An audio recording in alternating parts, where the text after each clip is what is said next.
Hello, guys and gals. Is that offensive? Is that racist? Is Mudahar going to get mad at me for doing that? So in today's video, I'm going to show you how I install and use Linux. First things first.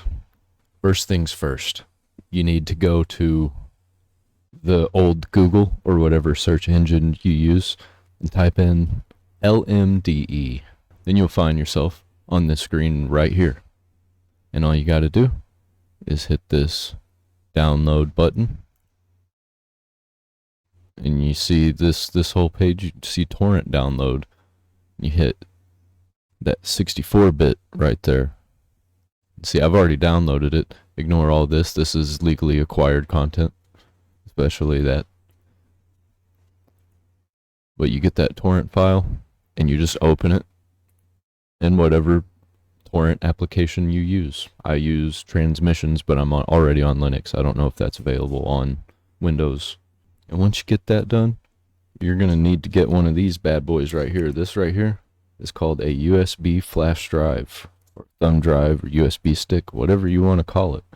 And you plug that bad boy up into your computer. Make sure it's a newer one. Like, I don't know, 16, 32 gigabytes. Doesn't really matter. You're only going to need like less than 4 gigabytes for this operating system. You're going to plug that into your computer, and you're going to use some kind of application. Probably if you're on Windows, just download Balena Etcher. Just Etcher. And then you'll find your way over to this website, etcher.balena.io. You're going to download that. And then right here is what you do. Select image. Select the drive, which is going to be the USB drive that you plugged in. It'll say the size of it and the name of it. And then hit flash. That's all you do. Then you're going to want to restart your PC and go into your BIOS. BIOS is scary, I know, but you're going to want to go into your BIOS, which you're going to have to like spam the F3 key or F2 key or delete key, whatever it is for your motherboard. Just do that. Put your USB flash drive at the top of the order, which you'll see it. You'll see a section that talks about drives. Just move it to the top. It won't stay there forever. If you make that change, it won't stay like that forever. And then just save and exit. Alright, and then you'll come up to this screen. And then there you go. It's booting up. And I'm using a virtual machine. So I have to go to my display settings and make that 1920 by 1080. There you go. And this is not yet installed. We are preparing to install it. So this screen will show up. You'll hit that install Linux Mint up there. Let's go. This should be good for me already. Usually is. My name, I will just use Fables Virtual. My computer's name, Fables VM. I'll just do Fables. Do your super secret password. Make sure it's easy to type, because you're going to type it a few times in the installing process. Disk, it's going to be kind of self-explanatory. It's going to be whatever the name of your main drive is that you want to put the operating system on. Then you just click that, hit next. Yes, it's going to delete everything. No partition table is found. Do you want an installer to create a set of partitions for you? Yes. Now, I don't know if it asks this if you're not using a virtual machine. It's been a very long time since I actually installed Linux Mint on a hard machine. So just do it on the first drive. It doesn't matter. You're probably going to install it on every drive anyway. So now it's configuring, installing the bootloader, checking the bootloader, which technically you can get rid of that bootloader if you want. And there you have it. The install is now complete. Do you want to restart your computer to use the new system? Most definitely. Remove the installation media and press enter. So that means to remove the USB flash drive that you plugged in. You don't need it anymore. You can wipe that baby clean if you want. Congratulations. You have a fresh, new, clean operating system just waiting to experiment on and break. And that's what I usually end up doing. You'll probably have a better time than me. I like to play around. I like to see how things work. I like to try new things. And then turn that bad boy back on, you'll see this screen again. And type in your super secret password. I gotta change my display settings again because using a virtual machine. Alright, and then here's where we start. The fun begins. Welcome to your new operating system. This welcome screen will guide you through your first steps, show you how to find help and where to get more information about Linux. On behalf of the development team and everyone involved in the project, we'd like to thank you for choosing Linux Mint. We hope you'll enjoy using it as much as we enjoy working on it. Have a great time and don't hesitate to send us your feedback. And I've had a very good time asking questions about Linux Mint and getting help about things, which, as long as you're not deep into Linux Mint is usually going to be pretty good for just a basic user. But sometimes I like to lean a little bit out of being a basic user and try and do some hard things that tend to break things. So I've had to install operating systems many times. So let's go. First things first, desktop colors, because nobody likes the white. Mine's a little bit slow because I'm using the virtual machine. I didn't give it much memory. So I like this. I guess that's like a teal blue color. This one's nice too. Some of these are just kind of too jarring, too bright, I guess. System snapshots, I highly recommend you do that. I'm not going to mess with that right now. It's really easy. Just watch a video on it. It'll be like 5 minutes. Don't try and do it yourself. Definitely watch a video on it. Multimedia codecs. Sure. Let's do that so we can watch some videos the correct way. Some games. That'll work. Some web content. That'll work. Cool, you got those codecs. Let's go to the update manager. This is probably the longest process. As in, sitting here the longest. Do you want to switch to a local mirror? Sure. Let's try that. I highly recommend you do this. Type in your super secret password. We're going to wait to apply that update for just a minute. Mirrors. Click on that. We'll just let it sit for a second and see what ends up being the fastest. So let it sit for a minute. It looks like this one at the... Ooh, nope. Spoke too soon. Maybe if I let it sit a little longer. Nope, it looks like that's it. So you just click that top one. Click OK to update. Go ahead, apply that update. Asks for your super secret password. By the way, I stole that super secret password thing from Brandon at Tech Hut. And then you just hit install for these updates. Click OK. Type in that super secret password one more time.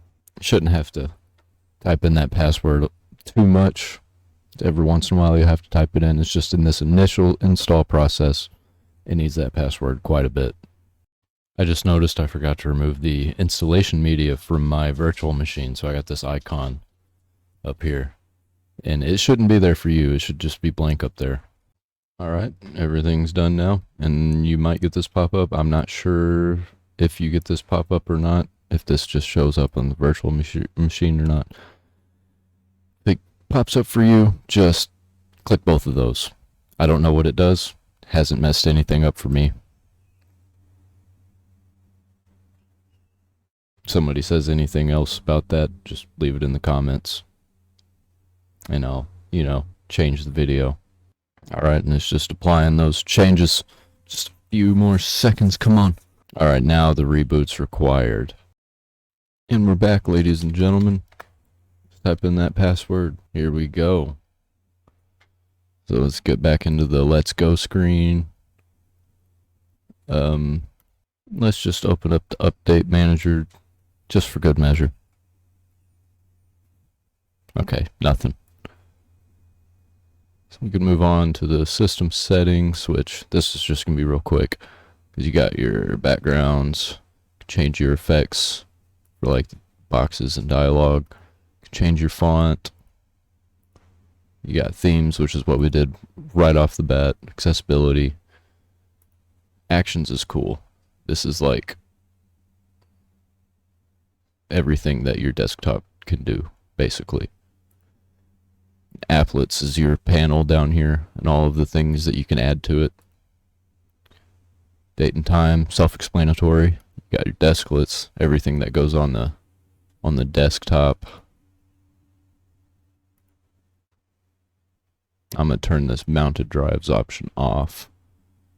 Extensions is the coolest thing. Alright, so this is where I'm going to download one extension. Usually I download a few more, but for this virtual machine, in this example, I'm just going to download one.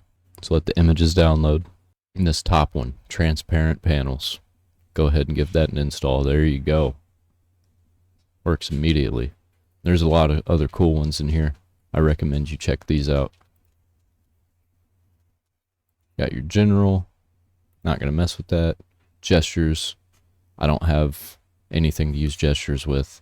Hot corners is cool. I use hot corners sometimes. You can show your workspaces, windows, show the desktop. But I'm going to turn it off. You got these online accounts as if you want to attach your Google account to it, and your Microsoft account. Last.fm, whatnot. Panel, this is how you change your panel. This is how you go into the panel edit mode, or you can just, right click down here and do it. Preferred applications, we'll get to that in a minute, but that's how you do your preferred applications. And then you got, all those. We're not going to mess with any of this yet. Firewall, let's get out of that. Software manager. Honestly, this right here is my favorite part, is actually finding the software and downloading it and adding it to the panel and changing the browser, because I don't like using regular Firefox. So it's just got to generate the cache, download all the images and whatnot. It should only do it maybe the first time, or if you update your entire operating system, it might have to do this again, but usually it just opens right up. But I don't use the software manager much anyway. So LMDE uses Flatpaks, which is basically the types of apps that you download. It's just what repository, or basically where you download your apps from. But the first thing I like to do, because I don't like to open the software manager when I look at my software, I download Warehouse. I install that, because it displays all of your Flatpaks and all of the options for those Flatpaks, and I pretty much exclusively use Flatpaks. So let's just grab a few more. We can go ahead and grab Bottles. This lets you run Windows software. I use it to run games like Blizzard games, and there are certain applications sometimes I just want to try out in Bottles. And Steam, obviously, I would let this one download and go ahead and sign in and get that all set up. I'm going to get out of this virtual machine for just a minute to show you. Okay, you go up here to Steam. No, quit. Go up here to Steam. Click Settings. Go to Compatibility. Enable Steam Play for supported titles. Enable Steam Play for all other titles.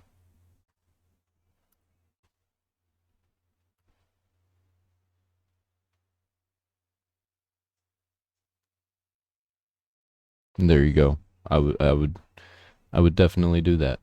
Now I would definitely do that, because that's going to allow you to easily install games that would say, it would be blurred out where it says install, because it wants you to run Windows. But you don't have to do that. You can use Proton. And to use Proton, you will have to find one of your games that you installed. Right click it, go to properties, not manage, compatibility, and this should be unchecked, and you check it and just click whatever option you think would be best. If it doesn't work, you can just go down the line and try them. I found that the 9.0 beta currently works perfect. And once you got Steam downloaded, which it's not downloaded yet for me, you'll download something called Proton Up Qt. And this lets you get the glorious eggroll versions of Proton. And sometimes certain games just work better with it. I don't know. And certain game companies, like Blizzard, don't run with Steam, and they don't have Proton stuff enabled for their stupid client that they have. What's it called? BattleNet? I don't know. I don't use it anymore. I had it for Diablo 4, and Diablo 4 burned me, so I'm done with that company. Let's say if you wanted to play Diablo 4, you just run it through bottles with this Proton Up Qt, Proton GE, whatever you want to call it. I don't know much about it. I just know that's just things that you could do to make your games run better if it's not a Steam game. And I'm not going to get into how to do all of this. It basically looks like this when you open it, and you'll just add version and then install. It's pretty simple. Next on the list is Prism Launcher. If you're a Minecraft player, definitely recommend this. You can easily install Optifine and install mods from different mod sources like, CurseForge, stuff like that. And you can install different versions. It's way better than the regular Minecraft launcher, I'll tell you that. Parabolic for downloading stuff from YouTube and other places. I use it for music. Don't tell YouTube. And of course, you gotta get VLC. Everybody's gotta have VLC. For content creators, OBS Studio, and the plugins. The plugins are so easy. It's just drag and drop like it is on Windows, pretty much. And I like to get this camera controls application because I use an Elgato webcam. And let me tell you, Elgato is garbage on Linux. I don't recommend Elgato. I have to record a separate window outside of OBS. I can't use my actual webcam in OBS because it just doesn't work. The audio gets desynced and everything. It's not good. So I install that. You don't have to install it. I'm downloading too many apps at once and it's freaking out a little bit. It's not going to do that for you. It's just doing that for me because I didn't give it very much memory and I'm using a virtual machine. Then you can download Kdenlive, perfect video editor. I wouldn't even use anything else. Adobe Premiere, get out of here. I use Flameshot for my screenshot tool because it's just pretty and it works and it has a lot of options. And for notes, I use Joplin because it's just perfect, man. It's just perfect. It's just perfect. I love it. I use it on my phone too. And if you're a Discord user, highly recommend Desktop. It's literally the same thing as Discord, but it has Vencord pre-installed, which basically just lets Discord have plugins without having to pay for it and have other customizations like theming. Or you can just download Discord. It doesn't matter.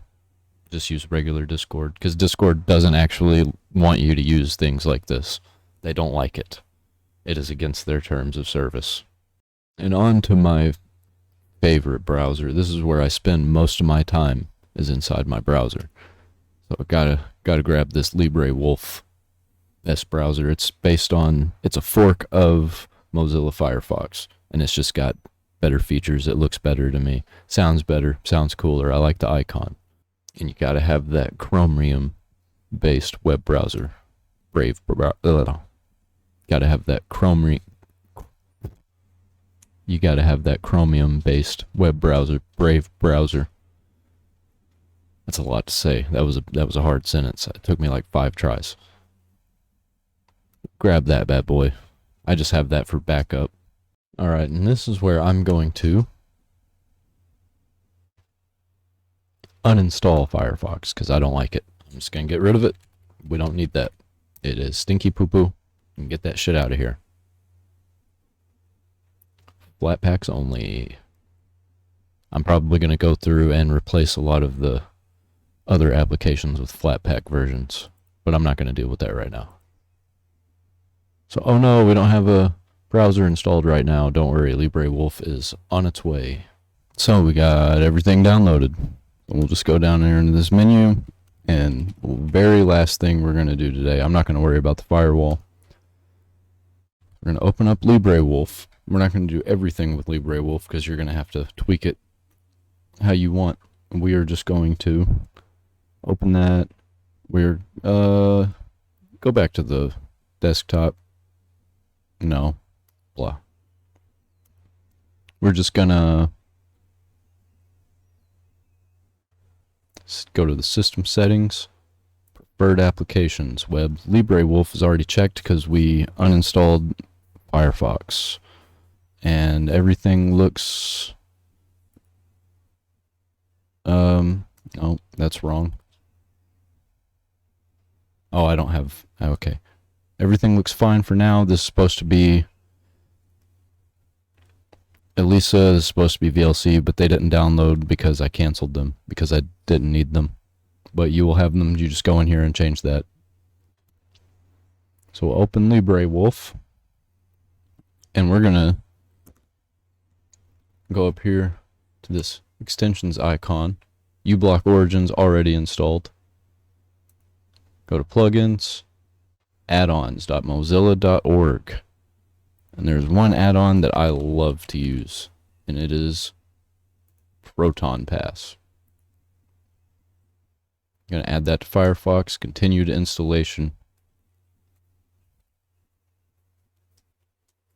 We're going to add it. I'm going to allow it in the private windows. Go back to the extensions, click this, settings, and we're going to into toolbar. So now we got that here, and then you just sign in with your Proton account, and that's my password manager that I love to use. And then the next thing I do is I go into here, more tools, customize toolbar, sidebars. We're gonna put sidebars up here. I like to use my sidebars. And we'll hit done so we can save that. Get out of that. I'll just leave it on here for now to show you sidebars. And this is where all of the favorites and things would be. Bookmarks, whatever you want to call them. And there you go. And that's all you need to know to start running Linux. And I mean, you can get into the installing the games and everything. Installing Windows applications, which I don't recommend. I don't do that. You get into the content creation, man. It's perfect. Linux is perfect for it. Just don't get Elgato. Good luck on your future Linux endeavors. Stay free.